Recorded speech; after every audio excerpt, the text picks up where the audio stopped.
जय हिंद दोस्तों, मैं कौशल आपका स्वागत करता हूं आपके अपने चैनल पर। आज के इस वीडियो में हम बात करेंगे कुछ नए सिनेरियोज़ के बारे में और उसके साथ ही साथ हम बैंक निफ्टी में कल की प्रेडिक्शन और निफ्टी की भी कल की प्रेडिक्शन की बात करेंगे। ठीक है, ओवरव्यू देख लेते हैं पहले कि क्या सिनेरियोज़ बन रहे हैं। यदि हम बात करें डेली पैटर्न पर, तो अभी जो बैंक निफ्टी पर है ये डोजी टाइप का पैटर्न है, या आप एग्जैक्टली बोल सकते हैं ग्रेवस्टोन डोजी इस पैटर्न को बोलते हैं। ये जो सिंगल कैंडल आपको दिख रही है ग्रेवस्टोन डोजी पैटर्न बना हुआ है, और इस पैटर्न का क्या मतलब होता है और आगे किस तरह से हम इसको ट्रेड कर सकते हैं वो हम आगे बात करेंगे। ठीक है, उससे पहले हम कुछ सिनेरियोज देखते हैं। अभी बहुत सारे लोगों को ये चिंता है कि कोविड के केसेस बढ़ रहे हैं मगर मार्केट नहीं गिर रहा है। ठीक है, अब मार्केट क्यों नहीं गिर रहा है उस पर भी हम बात करेंगे। अब उसका एक सबसे बड़ा जो रीज़न है वो मैं बात करता हूँ। यहाँ पर मैंने कोविड के केसेस का चार्ट लगा कर रखा हुआ है। ये वर्ल्ड वाइड केसेस आपको दिखाई दे रहे हैं, ठीक है, जो कि केसेस रेज हो रहे हैं। अब यदि मैं कंट्री वाइज की बात करूँ तो कंट्री वाइज जो है वो ऑलरेडी केसेस बढ़ चुके हैं। यदि मैं यूएस की बात करता हूँ, ठीक है, तो यूएस में ऑलरेडी केसेस बढ़ चुके हैं। ठीक है, अदर कंट्रीज़ में भी और भी केसेस बढ़ चुके हैं, मगर यदि इंडिया की मैं बात करूँ तो इंडिया पर जस्ट अभी जो केसेस हैं वो बढ़ना स्टार्ट हुए हैं। तो जो केसेस बढ़ चुके हैं ऑलरेडी, उसकी जो न्यूज़ है और उसका जो इम्पैक्ट है वो मार्केट पर आ चुका है। ठीक है, क्योंकि काफ़ी बड़े बड़े एनालिसिस्ट हैं और जो कि उसको एनालाइज कर लेते हैं, और वो फैक्टर इन हो चुका है। कहाँ फैक्टर इन हो चुका है? इधर पे आप ये जो देख सकते हैं कि मार्केट पर ये गिरावट हुई है और ये ऑलरेडी फैक्टर इन हो चुका है। और इसके अलावा यदि एक बार कुछ चीज़ें मार्केट पर इम्पैक्ट डाल चुकी हैं और यदि सेम वही चीज़ रिपीट होती है तो उसका इम्पैक्ट उतना ज़्यादा मार्केट पर नहीं होता। ठीक है, जितना कि आपने देखा होगा फर्स्ट वेव और सेकंड वेव के टाइम पर हुआ है अभी। और वैसे भी ओमिक्रॉन बोलते हैं कि इतना ज़्यादा स्ट्रॉन्ग नहीं है। कंट्री वाइज यदि देखें जिसके ज़्यादा हमारे मार्केट पर इम्पैक्ट आते हैं, यूएस में केसेस बढ़ गए हैं, इंडिया पर जस्ट अभी केसेस बढ़ना स्टार्ट हुए हैं, यूके में केसेस बढ़ चुके हैं, फ्रांस में केसेस बढ़ चुके हैं। इंडिया पर केसेस बढ़ने के बावजूद भी आपको मार्केट पर जो है वो अच्छी खासी बढ़त दिखाई दे रही है।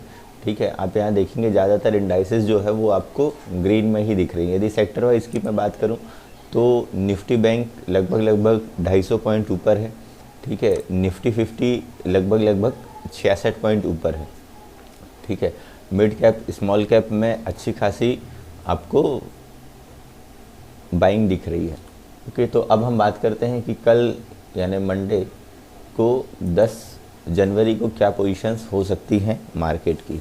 ठीक है, अभी ये जो एक पैटर्न बना हुआ है डोजी टाइप का पैटर्न है और इसको हम इनडिसाइसिव कैंडल की तरह देखते हैं, और ये तभी हम इस पर कोई डिसीजन लेंगे जब मार्केट एक स्पेसिफिक रेंज को ब्रेकआउट या ब्रेक डाउन देगा।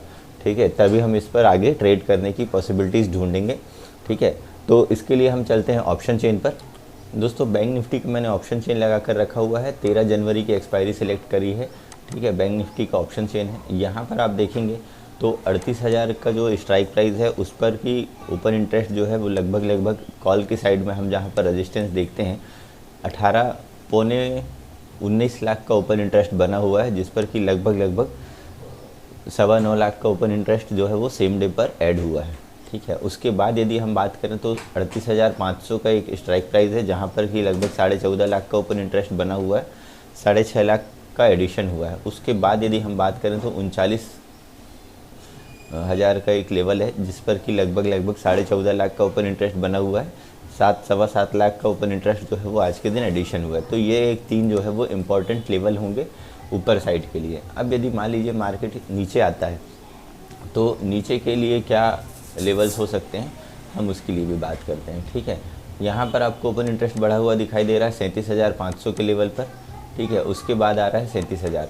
तो ये जो है 2 सपोर्ट की तरह रिएक्ट करेंगे। उसके बाद आपको एक ये वाला एक लेवल दिख रहा होगा, ठीक है, जहाँ पर कि 37,200 ये एक लेवल है जो कि सपोर्ट की तरह रिएक्ट कर सकता है। ठीक है, अब यहाँ पर हम बात करें सपोर्ट की साइड जो है ओपन इंटरेस्ट आपको एडिशन कम दिख रहा है, कॉल की साइड आपको ज़्यादा दिख रहा है। दैट मीन्स ये कि मार्केट के ऊपर जाने की पॉसिबिलिटीज़ थोड़ी सी कम नज़र आ रही है।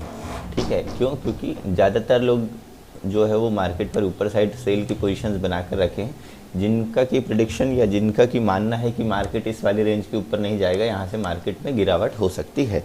ठीक है, सेम ऐसे ही हमको वर्ल्ड मार्केट पर भी दिखाई दे रहा है। ज़्यादातर इंडाइसेस में आपको जो है वो प्रॉफिट बुकिंग दिखाई दे रही है। ओवरऑल यदि हम देख लेते हैं, वर्ल्ड मार्केट की भी बात करते हैं। ठीक है, यदि ग्लोबल मार्केट की मैं बात करूं तो यहाँ पर आप देख सकते हैं नैस्डैक में आपको, यूएस मार्केट में आपको जो है गिरावट दिख रही है, प्रॉफिट बुकिंग दिख रही है। यूरोपियन मार्केट में भी आपको ऐसे ही सिनेरियोज दिख रहे हैं। एशियन मार्केट में आपको जो है वो थोड़ा सा मिक्स क्यूज दिख रहे हैं। ठीक है, तो इसका इम्पैक्ट आपको इंडियन मार्केट पर भी दिखाई दे सकता है। तो अब हम इसको यदि बैंक निफ्टी के चार्ट पर देखते हैं, यहाँ पर आप देख सकते हैं कि हमने बैंक निफ्टी का 15 मिनट का चार्ट हमने बना कर रखा हुआ है, 15 मिनट का चार्ट लगा कर रखा हुआ है। ये एक ट्रेंड लाइन यहाँ से आपको बनती हुई दिखाई दे रही होगी। ठीक है, और इस वाली ट्रेंड लाइन को हम एक इम्पॉर्टेंट ट्रेंड लाइन के जैसे देखेंगे। अब यदि मान लीजिए मार्केट जो है वो ऊपर साइड निकलता है, ठीक है, इन केस यदि मान लीजिए मार्केट पर ओपनिंग होती है फ्लैट, और फ्लैट ओपन होने के बाद मार्केट यदि इस वाली रेंज को निकालता है जो कि 38,130 से 40 के आसपास है, तो हम एक कॉल की पोजीशंस बना सकते हैं। ठीक है, इस वाली लाइन को यदि निकालता है तो हम एक कॉल की पोजीशन इनिशिएट करेंगे। ठीक है, ऊपर साइड के लिए मोमेंटम अभी भी थोड़े से मुश्किल लग रहे हैं, तो ऊपर साइड के लिए आप पोजीशंस अपनी थोड़ी सी लाइट रखिएगा। बट फिर भी यदि इसको मार्केट निकालता है तो पहला टारगेट मेरा ये होगा 38,310 का, दूसरा टारगेट मेरा होगा 38,500 का। ठीक है, और तीसरा टारगेट जो कि काफ़ी मुश्किल लग रहा है मगर फिर भी हमने 3 टारगेट निकाल कर रखे हैं। ये जो है ये मेरा तीसरा टारगेट आ रहा है 38,700 के आसपास का। ठीक है, अब इन केस यदि मान लीजिए मार्केट यहाँ से आपको इसका ब्रेकआउट नहीं देता है, जैसे यहाँ से उसने रेजिस्टेंस लिया है उसी तरह यदि यहाँ से भी रेजिस्टेंस लेता है, और तो थोड़ी देर वेट करेंगे और प्राइस एक्शन बनने के बाद, ठीक है, यदि मान लीजिए यहाँ पर आया, यहाँ आया या इधर आया, जब इधर इस वाली ट्रेंड लाइन का ब्रेकडाउन देगा तो हम एक पुट की पोजीशंस बना सकते हैं। ठीक है, पुट की पोजीशंस बनाने के बाद यदि यहाँ से आपको ब्रेकडाउन मिलता है तो आप 37,500 के आसपास का पहला टारगेट रखिएगा। ठीक है, दूसरा टारगेट है 400 के आसपास का, जो कि यह पिछले दिन का आपको लो दिखेगा। ठीक है, तीसरा टारगेट जो है वो 37,200 का है। ठीक है, यदि इसका भी आपको ब्रेकडाउन मिलता है तो फिर 37,000 का ये एक फाइनल एक टारगेट निकल कर आ रहा है। ये तो हुआ बात यदि मान लीजिए मार्केट इस वाली रेंज पर ओपन होने के बाद इधर साइड जाता है या यहाँ से इधर आता है तब। ठीक है, अब यदि मान लीजिए मार्केट पर गैप डाउन ओपनिंग होती है, ठीक है, यदि गैप डाउन ओपनिंग हो जाती है इस वाली ट्रेंड लाइन के नीचे ही, यानी लगभग 700 के नीचे ओपनिंग होती है। ठीक है, 700 या यहाँ के नीचे, ये वाला जो रेंज होगा लगभग होगा 700 के आसपास।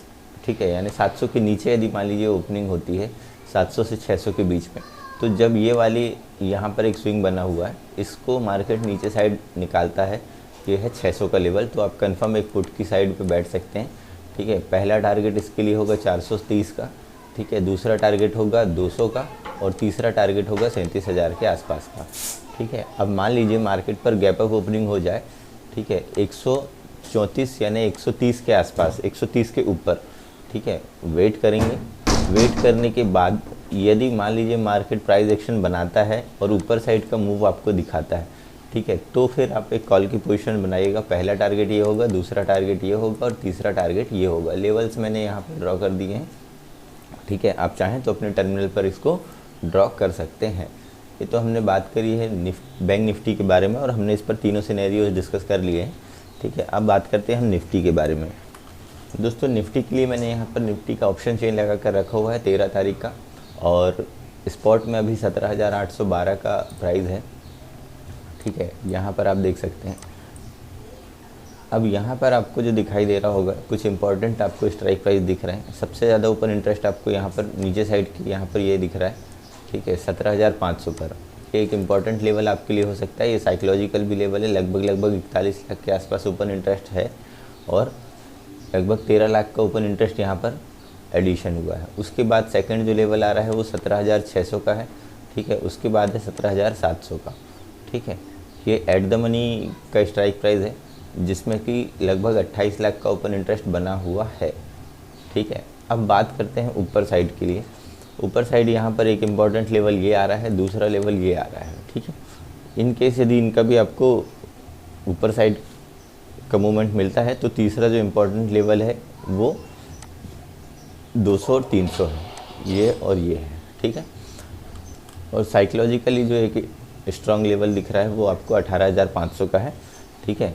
तो हम बात करते हैं सपोर्ट और रेजिस्टेंस की। ये इस साइड हमने रेजिस्टेंस देख लिया है, इस साइड हमने सपोर्ट देख लिया है। अब इसको हम चार्ट पर देखते हैं, चार्ट पर चलते हैं और चार्ट पर आपको दिखाई देगा कि निफ्टी में जो पोजीशंस बनी हुई हैं वो किस तरह की है। ये हमारी एक रेंज बनी हुई है, ठीक है। 15 मिनट का मैं यहाँ पर चार्ट लगाता हूँ, ठीक है। इंटरवल में यहाँ पर चेंज कर लेता हूँ, 15 मिनट का मैंने इंटरवल चेंज कर दिया, ठीक है। अब यहाँ पर आप देखेंगे कि यहाँ एक आपको नो ट्रेडिंग जोन दिखाई दे रहा होगा, ठीक है। और उस नो ट्रेडिंग जोन पर आपको क्या करना है, कोई ट्रेड नहीं करनी है। वो जोन क्या है, 17,850 से लेकर 17,790 के आसपास का, ये वाली जो एक लगभग 50-60 पॉइंट की रेंज है, यहाँ पर आपको ट्रेड नहीं करना है। अब इन केस यदि मान लीजिए मार्केट आपको फ्लैट ओपन होता है और इस वाली रेंज पर, तो हमको कुछ नहीं करना है। ऊपर साइड को यदि इसको निकालता है तो आपको पहला टारगेट ये होगा 17,900 का, ठीक है। दूसरा टारगेट जो इसके लिए निकल कर आ रहा है वो इस वाले स्विंग जो हाई बना हुआ है वो 17,950 के आसपास का, ठीक है। यहाँ पे 940 है, आप थोड़ा सा कंसिडर कर सकते हैं। उसके बाद जो तीसरा टारगेट आ रहा है 17,980, आप 18,000 इसको मान सकते हैं, ठीक है। ये एक इम्पॉर्टेंट लेवल होंगे जो कि रेजिस्टेंस की तरह रिएक्ट करेंगे। अब नीचे साइड यदि मान लीजिए मार्केट आता है, फ्लैट ओपन होकर नीचे आने लगता है, जैसे ही मार्केट इस वाले यहाँ इस वाले स्विंग जो बना हुआ है इसको नीचे साइड ब्रेक करता है, ठीक है। थोड़ा सा वेट कीजिएगा, कंफर्मेशन तब होगा जब मार्केट इस वाली ट्रेंड लाइन का आपको नीचे साइड का ब्रेकडाउन दे दे, ठीक है। तो आप इस वाले लाइन का या फिर इस वाली लाइन का, यहाँ से आपको यदि ब्रेकडाउन मिलता है, जैसे ही 750 600 के आसपास का आपको ब्रेकडाउन मिलता है, सॉरी यहाँ पर आपको कंफर्म कर देता हूँ, ठीक है। 750 के आसपास यदि मान लीजिए मार्केट आपको नीचे साइड का ब्रेकडाउन देता है तो आप एक पुट की पोजीशन शेयर बनाइएगा, ठीक है। पहला टारगेट 700 का होगा, दूसरा टारगेट 650 के आसपास निकल कर आ रहा है और तीसरा टारगेट जो है वो 610 का निकल कर आ रहा है, ठीक है। इन केस यदि मान लीजिए निफ्टी में आपको बहुत बड़ा गैप अप ओपन दिखाई दे, ठीक है, तो चिंता की बात नहीं है। हो सकता है कि आपको लगभग गैप अप ओपन दिखाई दे, जैसा कि SGX निफ्टी दिखा रहा है। थोड़ा सा वेट करें, प्राइस एक्शन बनने दें और उसके बाद आप इसको ट्रेड करें। यदि मान लीजिए 900 के ऊपर आपको, 900 के आसपास आपको गैप अप ओपनिंग दिख गई और यहाँ पर प्राइस एक्शन बनते हुए आपको दिख रहा है ऊपर साइड के लिए, तो थोड़ा सा वेट करिए, क्योंकि मार्केट यहाँ से वापस आ सकता है, ठीक है। यदि गैप अप ओपन होने के बाद इसका यहाँ से आपको जो है नीचे आते हुए दिखाई दे मार्केट, ठीक है, लगभग 875 के आसपास, तो फिर आप एक पुट की पोजीशन बनाइएगा, ठीक है। एज पर जो प्राइस मूव होगा उसके अकॉर्डिंग हम यहाँ पर टारगेट रखेंगे। हो सकता है इस वाली ट्रेंड लाइन के आसपास आपको वापस जाते हुए मार्केट दिखाई दे, यहाँ पर थोड़ा सा SL अपना ट्रेल कीजिएगा। यदि इसका भी आपको ब्रेकडाउन मिलता है तो फिर आपको पहला टारगेट ये होगा और दूसरा टारगेट ये होगा, तीसरा टारगेट ये होगा, ठीक है। ये तो हुआ बड़े गैप अप ओपन होने के बाद। यदि गैप अप ओपन होने के बाद भी मार्केट ऊपर जाने लगता है तो 950 क्रॉस करने के बाद ही हम एक कोई पोजीशन बनाएंगे और छोटे टारगेट रखेंगे। अब इन केस यदि मान लीजिए गैप डाउन ओपन हो जाता है मार्केट, ठीक है, इस वाली ट्रेंड लाइन के नीचे, ठीक है, इस वाली ट्रेंड लाइन के नीचे यानी 750 के भी नीचे यदि मान लीजिए मार्केट जो है वो ओपन होता है और 700 को क्रॉस करेगा, तब हम एक पुट की पोजीशन बनाएंगे। बहुत बड़ा गैप अप या गैप डाउन ओपन होने पर थोड़ी सी अपनी पोजीशंस को कम रखिएगा, ठीक है। क्यों? क्योंकि उसके बाद जो है मार्केट क्या होता है, यदि बहुत बड़ा गैप अप ओपन हो गया तो हो सकता है मार्केट वहाँ पर साइडवेज हो जाए, या बहुत बड़ा गैप डाउन ओपन हो गया तो वहाँ पर भी मार्केट साइडवेज हो सकता है। और एज अ ऑप्शन बायर हमको उतना अच्छा ऑप्शन प्रीमियम पर मूवमेंट नहीं दिखाई देता, ठीक है। इसके नीचे ओपन होने पर आप प्राइस एक्शन बनने के बाद पहला और ये दूसरा टारगेट आप इसको कंसिडर कर सकते हैं। तो दोस्तों ये तो था निफ्टी और बैंक निफ्टी दोनों के लिए हमने कल के प्रेडिक्शन किए हैं।